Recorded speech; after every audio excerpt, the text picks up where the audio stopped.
Assalamualaikum warahmatullahi wabarakatuh. Di sini kami akan mempresentasikan tugas 2, yaitu tentang sistem terdistribusi sinkronisasi. Next. Di sini kami beranggotakan, yaitu pertama ada Bang Rahman, yang kedua ada Ardi Apriansyah, yang ketiga ada Muhammad Raja, saya sendiri sebagai moderator, yaitu yang keempat ada Moch Sigit RM.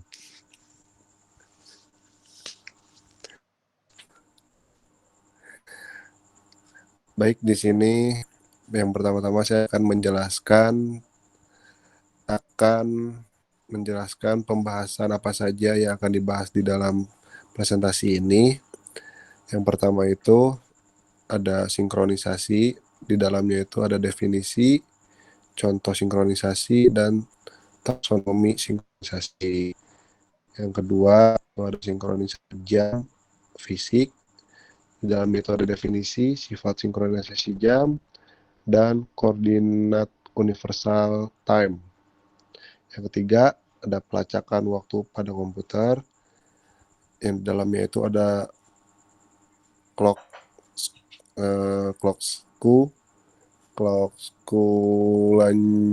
maksimum drive rate dari jam. Yang keempat itu ada algoritma sinkronisasi jam. Di dalamnya itu ada algoritma Christian, ada algoritma Lamport, ada algoritma Berkeley, dan network time protocol. Next.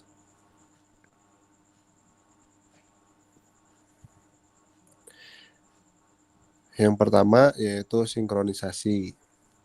Sinkronisasi adalah proses pengaturan jalannya beberapa proses pada saat yang bersamaan. Tujuan utama sinkronisasi adalah menghindari terjadinya inkonsistensi data karena pengaksesan oleh beberapa proses yang berbeda.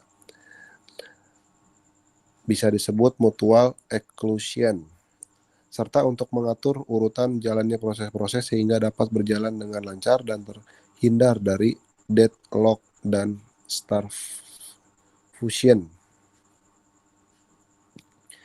Sinkronisasi umumnya dilakukan dengan bantuan perangkat sinkronisasi. Penyelesaian terhadap masalah ini sangat penting karena perkembangan teknologi sistem komputer menuju ke sistem multiprocessing, terdistribusi, dan paralel yang mengharuskan adanya proses-proses konkuren. Next. Di sini ada contoh satu, yaitu perlunya sinkronisasi. Pelacakan kendaraan dalam suatu sistem pengawasan kota menggunakan jaringan sensor kamera terdistribusi. Tujuannya untuk mengetahui jejak trek dari kendaraan yang mencurigakan. Kamera sensor nodes dipasang di seluruh kota. Setiap kamera sensor yang mendeteksi suatu kendaraan melaporkan waktunya ke server pusat. Server merekam pergerakan kendaraan yang mencurigakan. Jika node sensor tidak mempunyai versi waktu yang konsisten, hasil lacakan kendaraan tersebut tidak diandalkan. Contohnya itu ada pada gambar berikut ini. Bisa dilihat.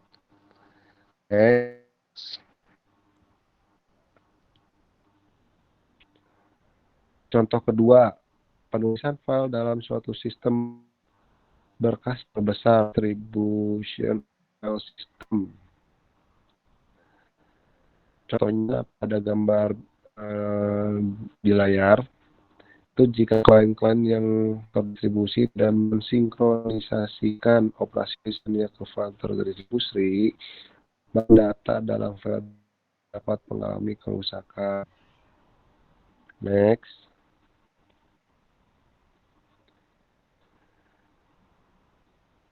Di sini ada taksonomi sinkronisasi, alasan bagi sinkronisasi dan kerjasama.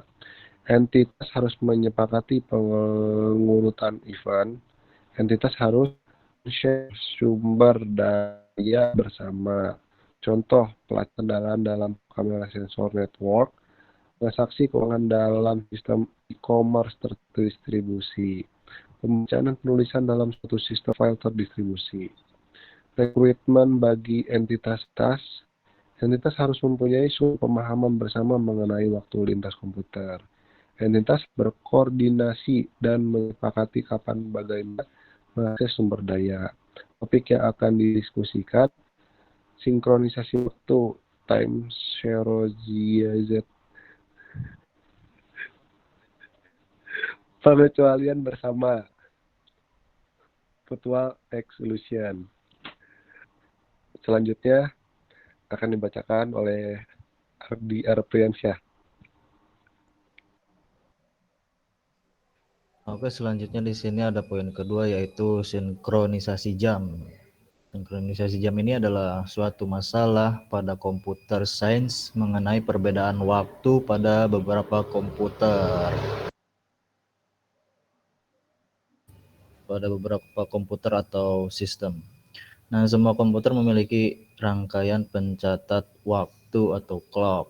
Selalu ada sedikit perbedaan yang terjadi dan mengakibatkan perbedaan waktu pula yang disebut clock skew. Nah, kemudian untuk mengatasi waktu tersebut ada beberapa algoritma yang telah dikembangkan untuk digunakan dalam sinkronisasi jam. Yaitu yang pertama itu ada algoritma Lamport, kemudian yang kedua ada algoritma Christian, dan ada algoritma Berkeley.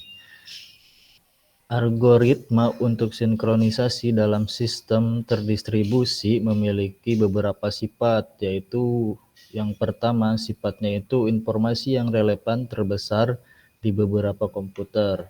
Yang kedua, keputusan pembuatan proses hanya berdasarkan informasi lokal. Dan yang ketiga, peristiwa kegagalan dengan penyebab tunggal di dalam sistem harus dihindarkan. Dan yang keempat, tidak tersedianya clock.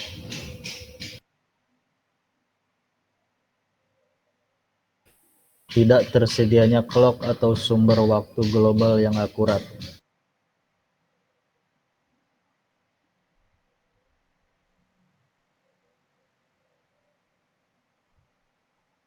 Kemudian di sini ada Coordinate Universal Time atau UTC. UTC ini semua komputer biasanya disinkronkan ke suatu jam standar bernama Coordinate Universal Time atau UTC. UTC merupakan standar waktu primer yang digunakan oleh dunia untuk mengatur jam dan waktu. UTC di-broadcast melalui satelit. Kemudian layanan broadcasting UTC ini menyediakan akurasi 0,5 mSec. Ya, seperti itu. Kemudian ada server-server komputer dan layanan online dengan UTC receiver dapat disinkronkan melalui broadcast satelit. Nah, dan banyak protokol juga protokol sinkronisasi terkenal dalam sistem terdistribusi menggunakan UTC.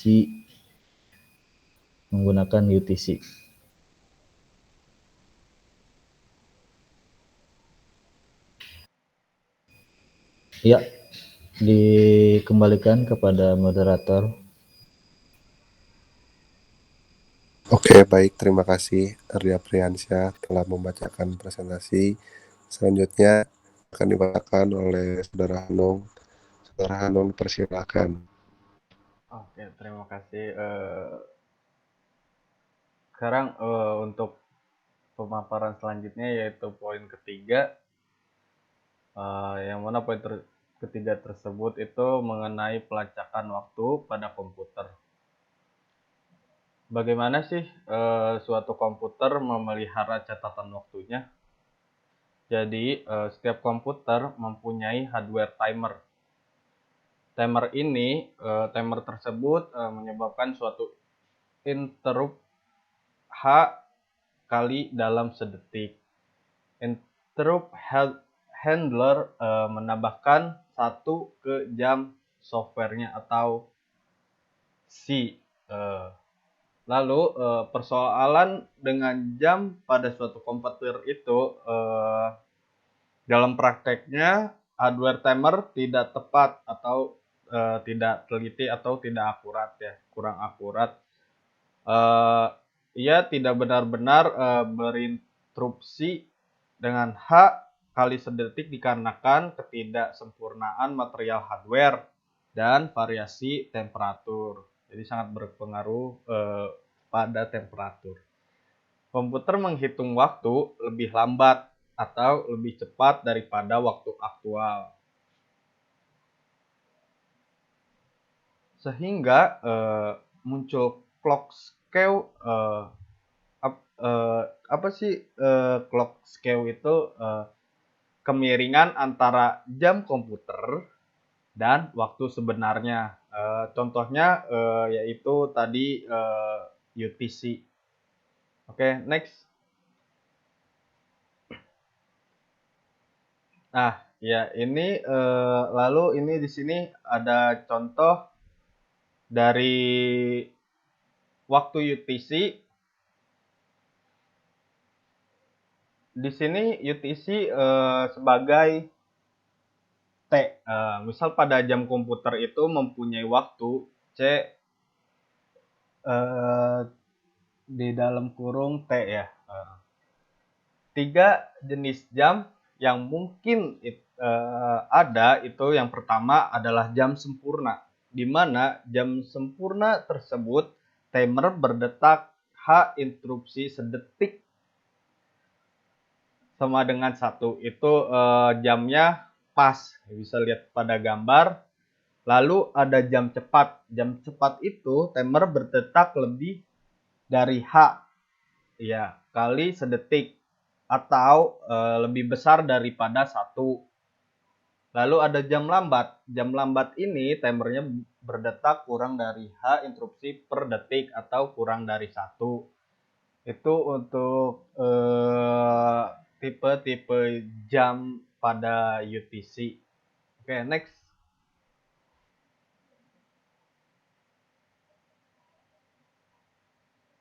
Ya, mungkin segitu dari saya. Saya kembalikan lagi kepada moderator. Baik, terima kasih atas saudara Hanung sudah memaparkan materinya. Selanjutnya akan dibacakan oleh saudara Sigit Maulana. Silakan, Sigit. Ya, terima kasih Pak Moderator. Selanjutnya ada maksimum drip rate dari jam. Poin pertama yaitu pabrikan jam menetapkan batas atas dan bawah yang clock skew dapat berfluktuasi turun naik. Nilai ini dikenal sebagai maksimum drip rate atau disebut P. Di sini ada rumus yaitu 1 kurangi P kurang dari DC atau DT kurang dari 1 plus P.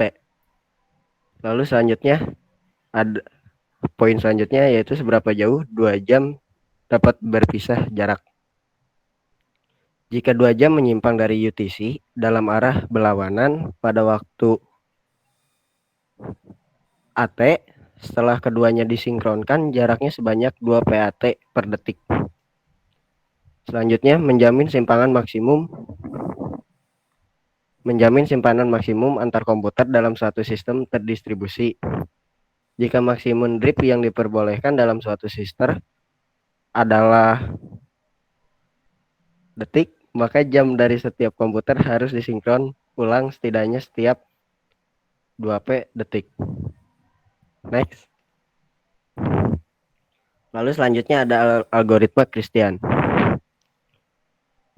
Flavio Christian pada tahun 1989 menawarkan suatu algoritma untuk menyempatkan komputer-komputer dalam jaringan dengan suatu server waktu atau time server. Gagasan dasarnya identifikasi suatu network time server yang mempunyai sumber waktu akurat, misal server waktunya mempunyai suatu UTC receiver. Semua klien menghubungi network time server untuk sinkronisasi. Namun delay jaringan terjadi pada saat klien menghubungi time server menghasilkan waktu yang ketinggalan. Algoritma tersebut memperkirakan delay jaringan dan menetapkan kompensasi untuk itu. Next.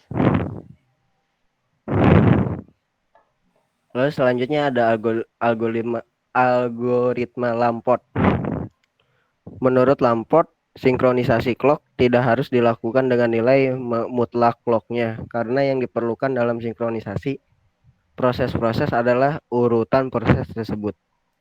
Jadi yang dipentingkan adalah konsistensi internal clock, bukan apakah clock tersebut harus sama persis dengan waktu real.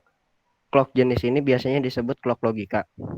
Syaratnya perlu pengurutan kejadian untuk sembarangan pasangan kejadian, tidak boleh ambigu, harus diketahui keterdahuluan kejadian. Solusinya, penerapan algoritma Lamport untuk pengurutan kejadian penggunaan stempel waktu untuk proses. Next. Lalu selanjutnya ada algoritma Berkeley. Algoritma Berkeley merupakan pendekatan terdistribusi untuk sinkronisasi waktu. Pendekatan 1, suatu time server secara berkala sekitar sekali dalam 4 menit mengirimkan waktunya ke semua komputer dan mengambil selisih waktunya 2. Komputer menghitung selisih waktu dan kemudian membalas. 3. Server menghitung suatu selisih waktu rata untuk setiap komputer. 4. Server memerintahkan semua komputer untuk mengupdate waktu mereka dengan sinkronisasi waktu gradual.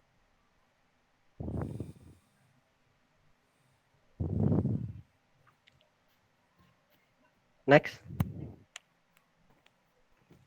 Lalu selanjutnya ada Network Time Protocol atau bisa disebut NTP.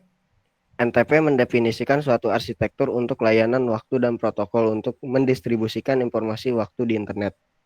Dalam NTP, server-server dikoneksikan dalam suatu hierarki logis bersama synchronization subnet.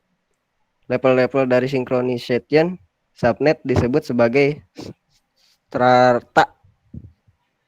Server-server strata 1 mempunyai informasi waktu yang paling akurat, terhubung ke suatu UTC receiver. Server-server dalam setiap strata bertindak sebagai time server untuk server-server di strata lebih rendah. Next. Mungkin saya kembalikan ke moderator ya. Terima kasih. Baik, terima kasih Saudara Sigit sudah membacakan presentasinya. Baik, cukup sekian presentasi dari kelompok kami. Mohon maaf bila ada kekurangan atau tutur kata yang tidak sopan. Semoga materi ini bermanfaat. Saya tutup sebagai moderator. Wabillahi taufiq wal hidayah. Assalamualaikum warahmatullahi wabarakatuh. Waalaikumsalam warahmatullahi wabarakatuh.